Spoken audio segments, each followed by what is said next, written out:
Unique pattern, unlimited file generate এবং 100% file approve. আসসালামু আলাইকুম, আশা করি সবাই ভালো আছেন। এই ভিডিওতে দেখানো হবে ইউনিক প্যাটার্ন এর ফুল প্রসেস। ইউনিক প্যাটার্নের মাধ্যমে কিভাবে আমরা মাইক্রোস্টক সাইটে কাজ করব বা কীরকম ফাইল আমরা আনলিমিটেড বানাতে পারবো, এই সম্পূর্ণ প্রসেস এই ভিডিওতে দেখানো হবে। তাই ভিডিওটি না কেটে শুরু থেকে শেষ পর্যন্ত দেখুন। এর জন্য প্রথমত আসতে হবে একটি জিমেল ব্রাউজারে। চলে আসলাম একটি জিমেল ব্রাউজারে। এখানে আসার পর আমাদের একটি এক্সটেনশন অ্যাড করতে হবে। সেই এক্সটেনশনটি অ্যাড করার জন্য ডান দিকে উপরে দেখতে পারবেন 3 ডট, এখানে ক্লিক করতে হবে। এরপর এখান থেকে এক্সটেনশন, এরপর এখান থেকে ম্যানেজ এক্সটেনশন, এরপর এখানে ডেভেলপার মোড অন থাকবে। এরপর বাম দিকে উপরে দেখবেন লোড, এই লোডে ক্লিক করবেন। করার পর আজকের যেই ইউনিক প্যাটার্ন, যেই এক্সটেনশন এটি দেয়া হবে বা এটি দেখানো হবে আপনাদের, এটা সিলেক্ট করলাম। করার পর সিলেক্ট ফোল্ডার, এখানে এক্সটেনশনটি অ্যাড হয়ে গিয়েছে। এখন আমরা নিউ ট্যাব নিব।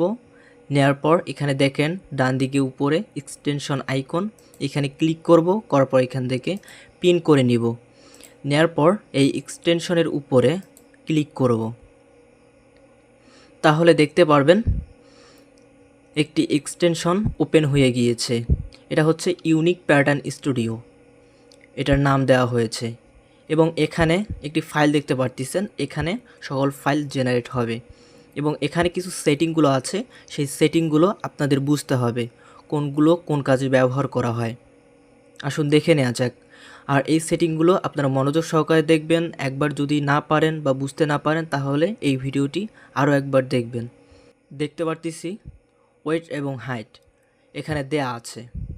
এরপর নিচে দেখতে পারতেছেন যে র্যান্ডম সাইজ,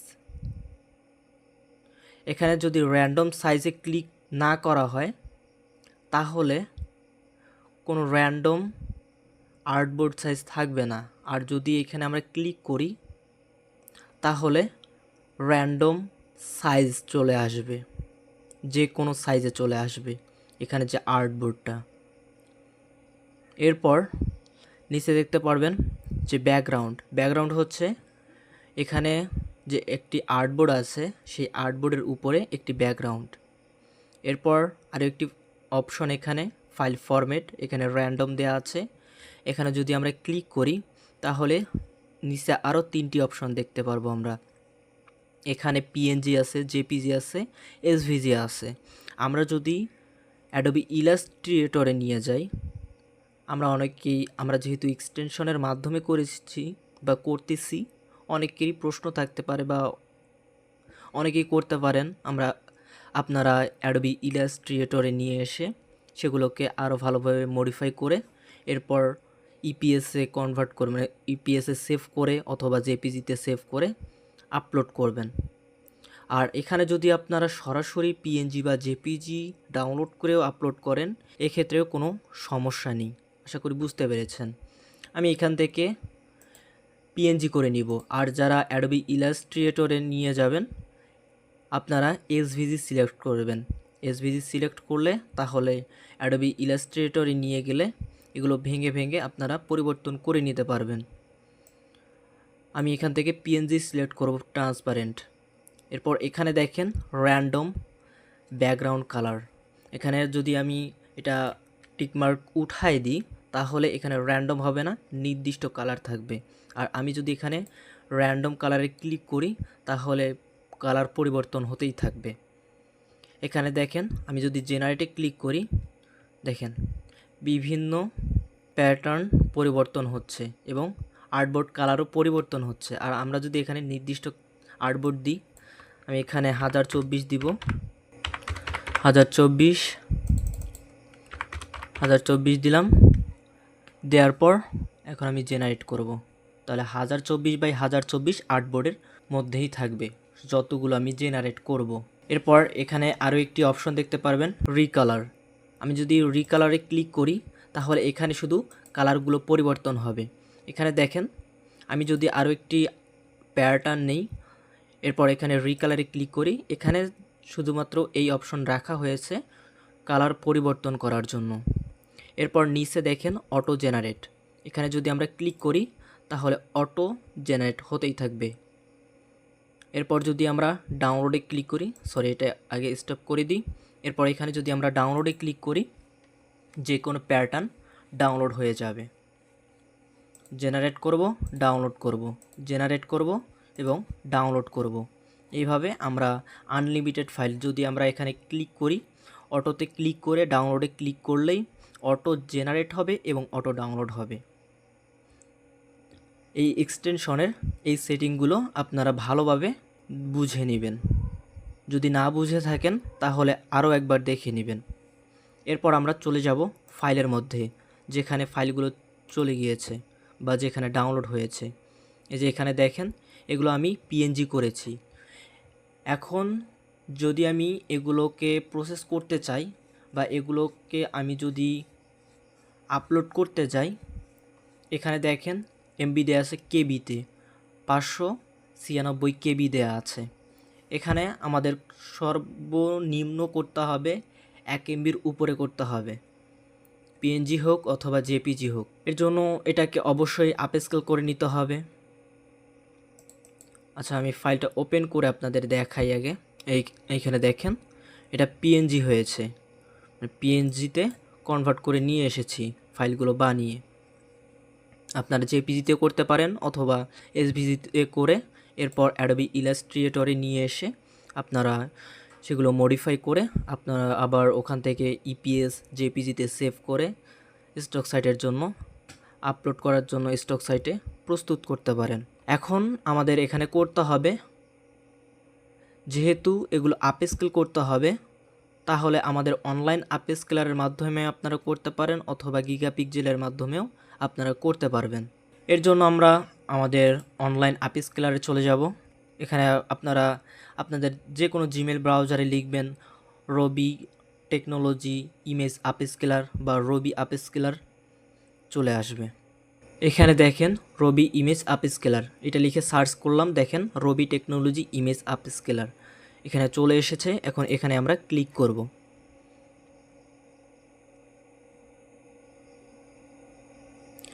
এরপর দেখেন এইরকম ইন্টারফেস চলে এসেছে। এটাই হচ্ছে আমাদের অনলাইন আপস্কেলার। এখন এখানে প্রথম কাজ করতে হবে, কানেক্ট করতে হবে ডান দিকে উপরে। এখানে কিছুক্ষণ অপেক্ষা করতে হবে, এটা হয়ে গিয়েছে। এরপর আমাদের প্রথম স্টেপ এখানে ক্লিক করতে হবে, এরপর রান এনিওয়ে, এরপর কানেক্ট টু গুগল ড্রাইভ এখানে ক্লিক করতে হবে। তাহলে আমাদের গুগলের সাথে কানেক্ট হয়ে যাবে, মানে আমাদের গুগল ড্রাইভের সাথে। এরপর এখানে অল সিলেক্ট করে কানেক্ট, এখানে কিছুক্ষণ অপেক্ষা করতে হবে, এখানে সাকসেসফুল দেখাবে। এরপর আমরা 2 নম্বর স্টেপে যাব। এখানে দেখেন সাকসেসফুল দেখাচ্ছে। এরপর আমাদের 2 নম্বর স্টেপে যেতে হবে। এরপর এইটা আমরা চালু করব। এরপর এখানে দেখতে পারবেন, এখানে যদি আমরা ক্লিক করি তাহলে ফোল্ডারে চলে যাবে। এখানে দেখেন 3টা ফাইল আছে, এই 3টার মধ্যে আমি যে কোনো একটি আপনাদের দেখাবো। আমি এইটা দেখাবো আপনাদের। যেহেতু ভিডিও বানাচ্ছি, বেশি করে ফাইল নিলে কিছুক্ষণ সময় লাগবে, এর জন্য একটা ফাইল নিয়ে ওপেনে ক্লিক করলাম। একটা ফাইল সময় লাগবে না, যে দেখেন ডান হয়ে গিয়েছে, 100% দেখাচ্ছে। এরপর আমরা 3 নাম্বার স্টেপে, এখানে দেখেন মডেল, আপনারা যে কোনো মডেল সিলেক্ট করতে পারেন, 2টা মডেল আছে, যেটা ছিল আমি ওইটাই রাখবো।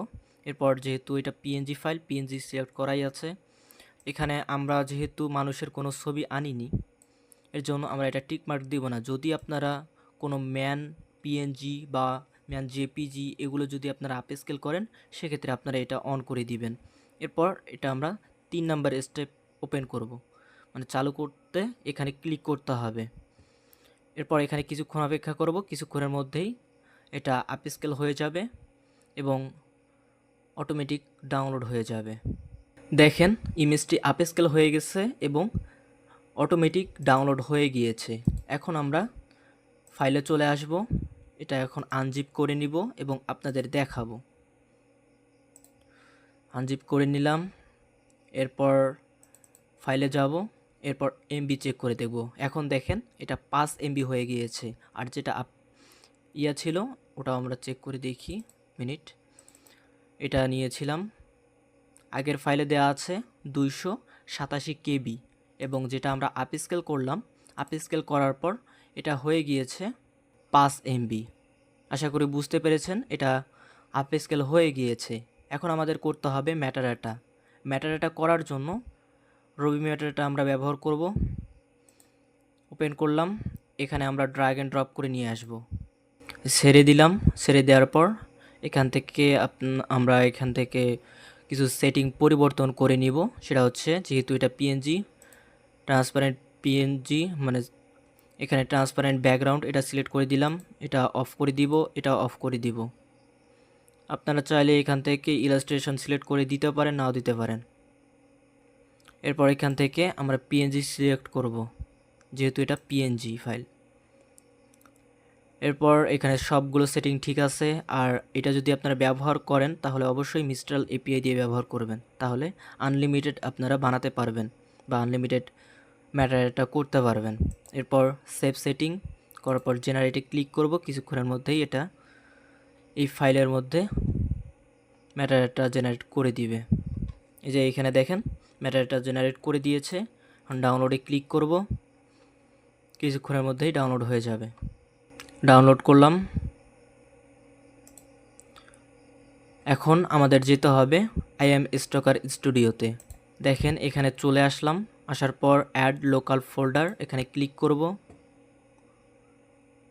এরপর ফাইলটা সিলেক্ট করব। এরপর দেখেন একটা ইমেজ, এটা আপস্কেল করা, সিলেক্ট করলাম। করার পর মেনু বারে ক্লিক করব। এরপর ইম্পোর্ট ম্যাটারডাটা, এখানে ক্লিক করব। সিএসভি ফাইলটা নিব, ওপেনে ক্লিক করব। বেসিক ম্যাটারডাটা দুই পাশে একই থাকবে। এরপর উইদাউট এক্সটেনশন এটা অন করে দিব। দেওয়ার পর ইম্পোর্টে ক্লিক করব। তাহলে দেখেন ম্যাটারডাটাগুলো ইনপুট হয়ে গিয়েছে।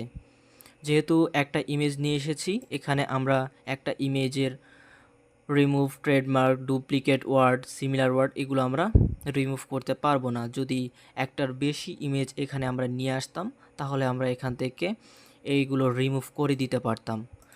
এরপর আমরা সেভ হলে ক্লিক করব, তাহলে এই ইমেজটি সেভ হয়ে যাবে, মানে ইমেজের ভিতরে ম্যাটারডাটা ইনপুট হয়ে যাবে বা ভিতরে সেভ হয়ে যাবে। এরপর আমাদের করতে হবে অ্যাকাউন্টে আসতে হবে। চলে আসলাম অ্যাকাউন্টে আসার পর আপলোডে ক্লিক করব। করার পর এখানে আমি ড্র্যাগ অ্যান্ড ড্রপ করে নিয়ে আসব। ছেড়ে দিলাম, কিছুক্ষণের মধ্যেই এটা এখানে আপলোড হয়ে যাবে। দেখেন ফাইলটি চলে এসেছে। এরপর এখান থেকে আমরা ফাইল টাইপ ইলাস্ট্রেশন সিলেক্ট করব। এরপর এখানে আপনারা গ্রাফিক রিসোর্স, এটা আপনারা সিলেক্ট করতে পারেন ক্যাটাগরি, এবং আপনাদের ইচ্ছা মতো আপনারা এখানে ক্যাটাগরি সিলেক্ট করে দিবেন। দেওয়ার পর এখানে আমি এআই টিক মার্ক ছাড়া দিব। যদি আপনার মনে হয় এআই টিক মার্ক সহ করবেন বা এআই টিক মার্ক দিবেন, দুটাই। আমি এআই টিক মার্ক দিব না। এরপর সেভ ওয়ার্কে ক্লিক করব। ক্লিক করার পর এরপর আমি সাবমিটে ক্লিক করব। সাবমিটে ক্লিক করার পর এই দুইটা অবশ্যই টিকমার্ক করতে হবে আমাদের। এরপর কন্টিনিউ। এরপর এখান থেকে ক্যাট সিলেক্ট করতে হবে। এরপর ভেরিফাই করার পর এরপর আমরা এখান থেকে সাবমিটে ক্লিক করব। আশা করি আপনারা সম্পূর্ণ ভিডিওটি বুঝতে পেরেছেন। যদি না বুঝে থাকেন তাহলে পরবর্তীতে আবার আপনারা ভিডিওটি দেখবেন শুরু থেকে শেষ পর্যন্ত, তাহলে আশা করি বুঝতে পারবেন। এবং এই এক্সটেনশনটি আমরা শুধুমাত্র আমাদের রবি টেকনোলজি ফেসবুক পেজেই দিব। এর জন্য আমাদের এই রবি টেকনোলজি ফেসবুক পেজ অবশ্যই ফলো করে রাখবেন। সবাই ভালো থাকবেন। আল্লাহ হাফেজ।